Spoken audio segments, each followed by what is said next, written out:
It's the time of year when we think about pine trees. So let me show you some super simple ways to paint them with alcohol inks.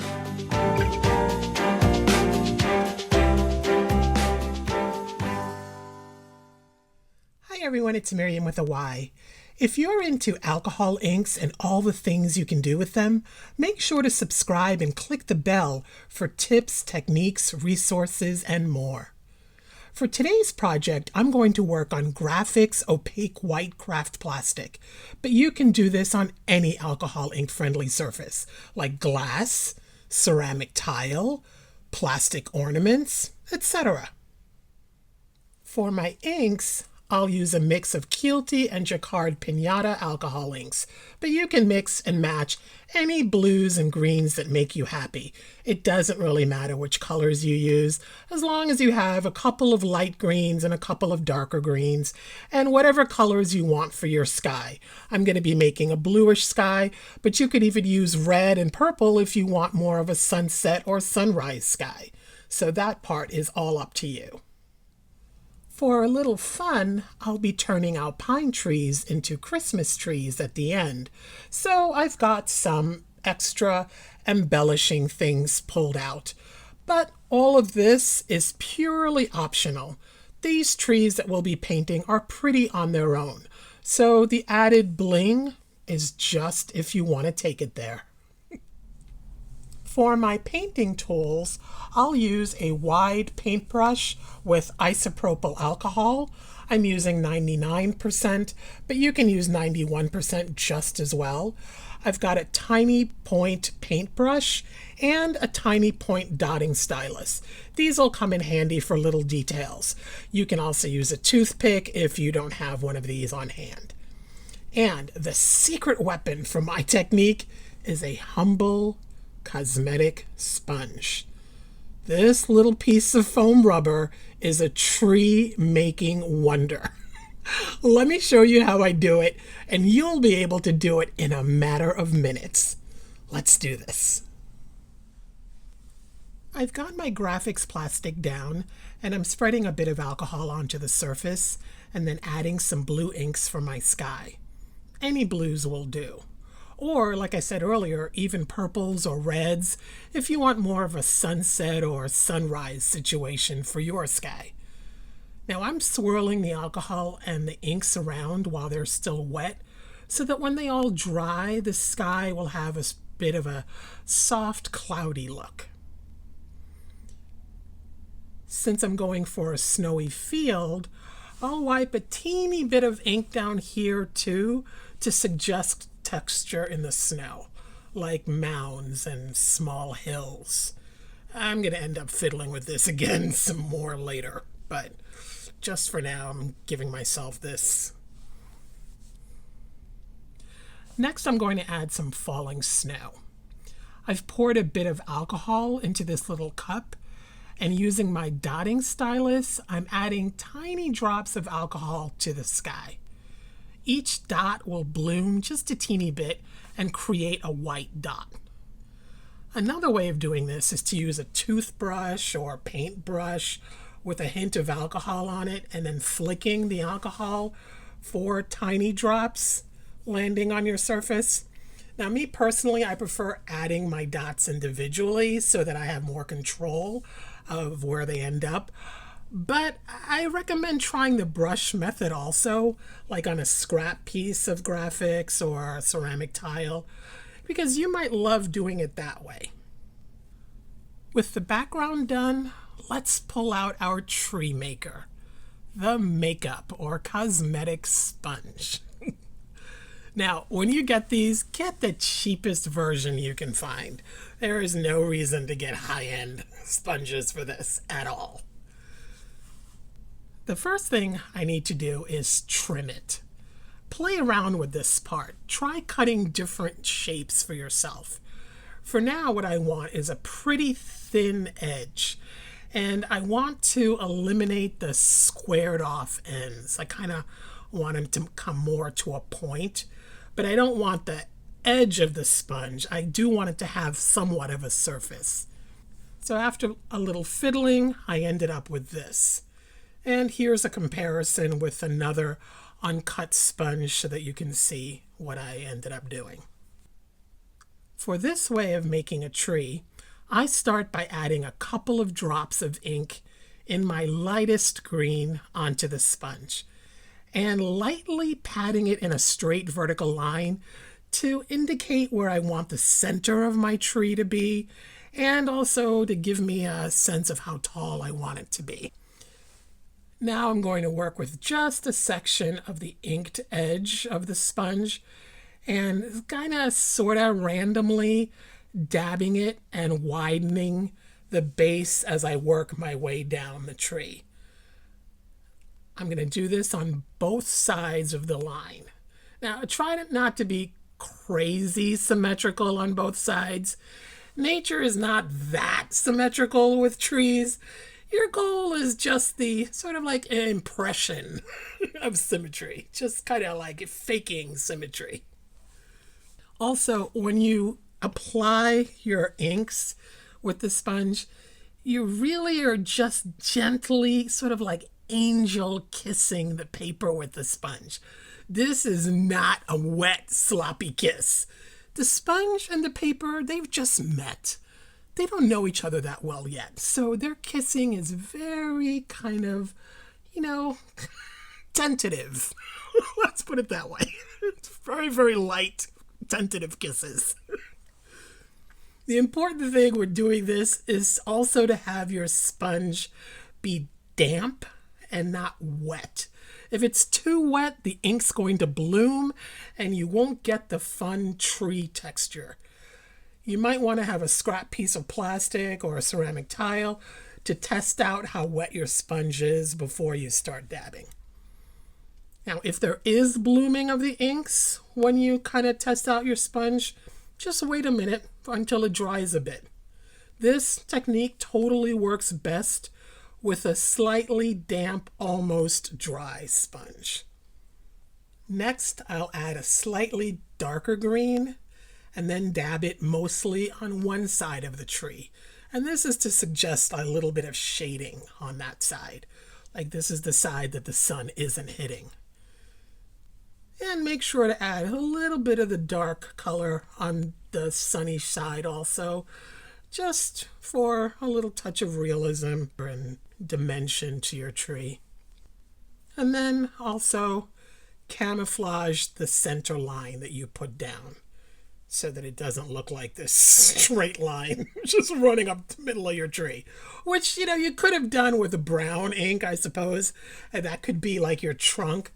But honestly, for this look, I want a full Christmas tree look. So I kind of don't want the line to show, me personally. But, do what works for you.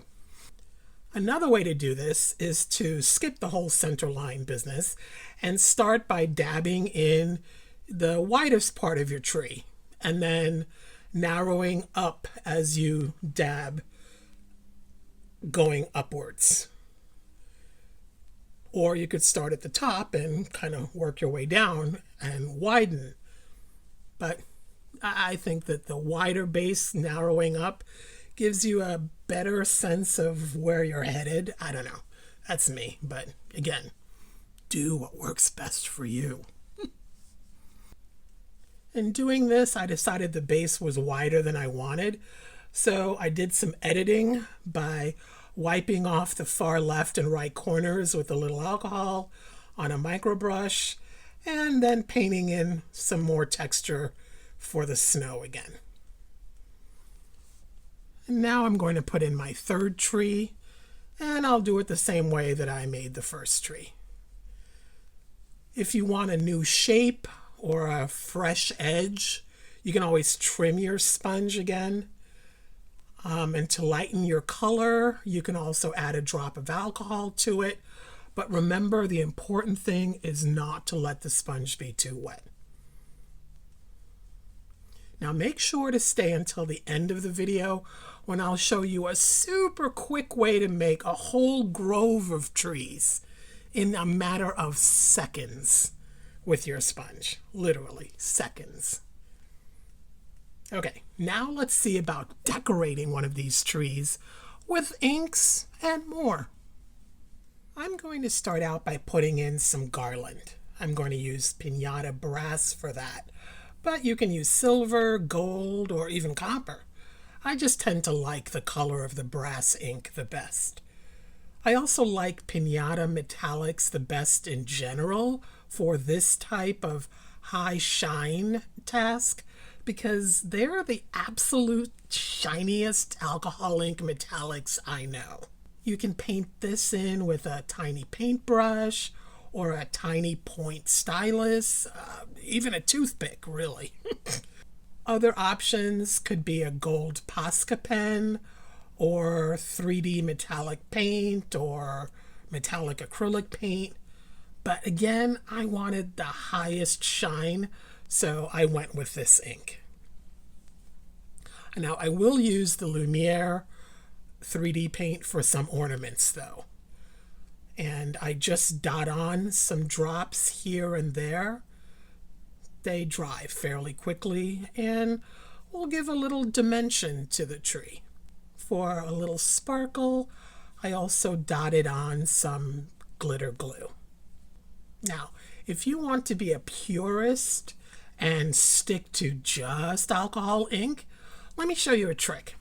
So let's say I wanted to add blue ornaments. If I dot on some blue ink, it's really not going to show up against this green.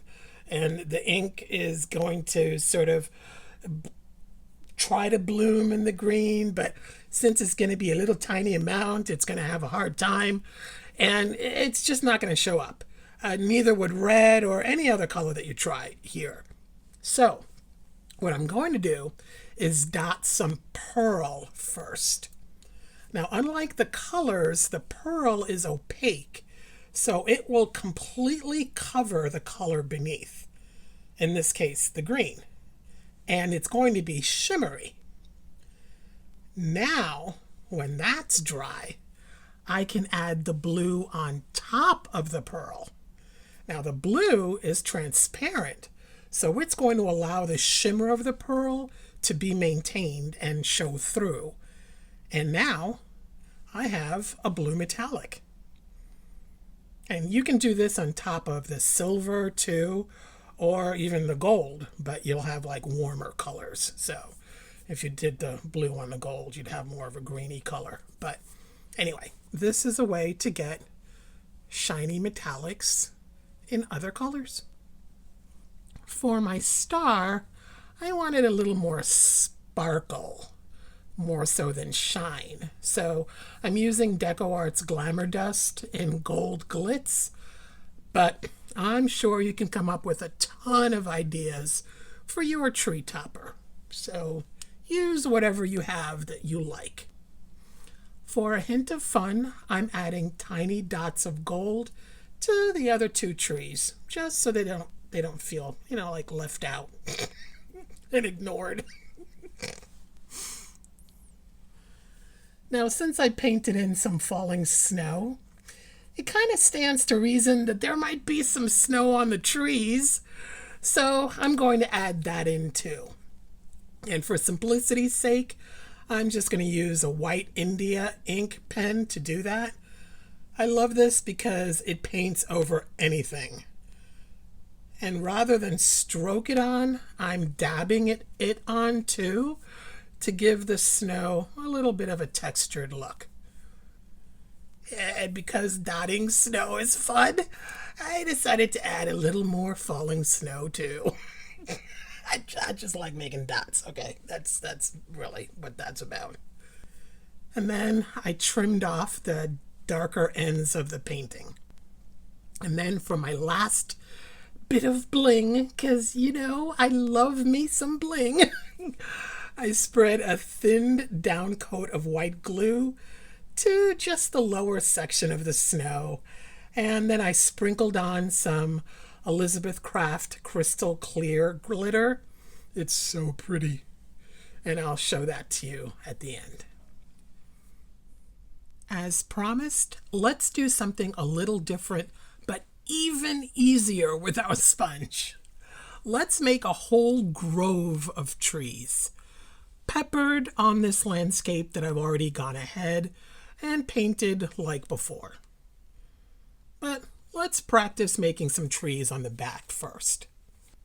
For these little trees, I'm going to add some ink to one of the very corners of my sponge.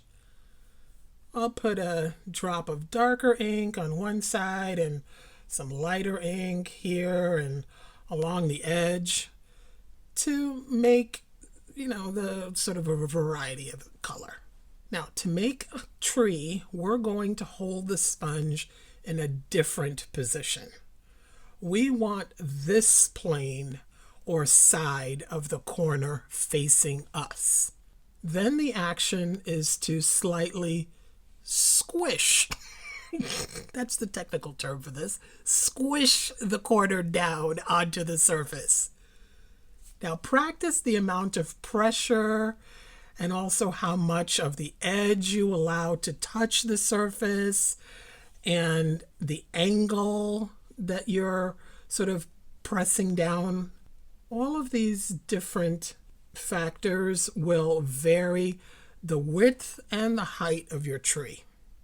And you can also add new colors to add even more variety. Alrighty, now let's add some trees to our landscape. I'll put in some small ones and some teeny tiny ones to suggest distance.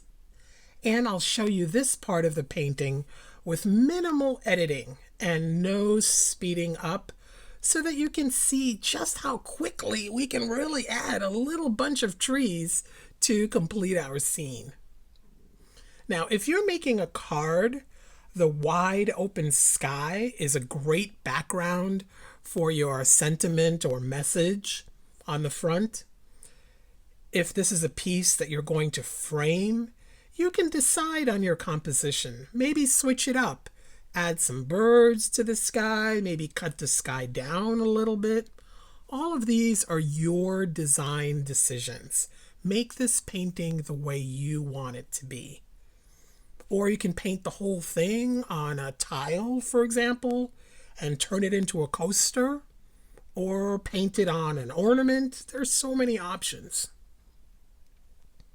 Now, when these paintings are both done, I will seal both of them with a couple of light coats of Kamar varnish.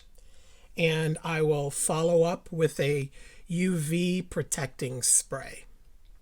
Or I can mount both or either one of these to a board or box or something and then top coat with resin. Tell me in the comments what you'll use your new tree making skills to create. Will you make gifts, cards, ornaments? I would love to hear. Make sure to share this with your ink-loving friends. There are lots of links for you in the description box for everything that I used and more. Remember to let your creative nature shine. Thank you so much for spending some time with me. For more tree making fun, check out this video or this playlist for lots of alcohol ink ideas. I'll see you in a couple of days. Thanks for watching. Bye now.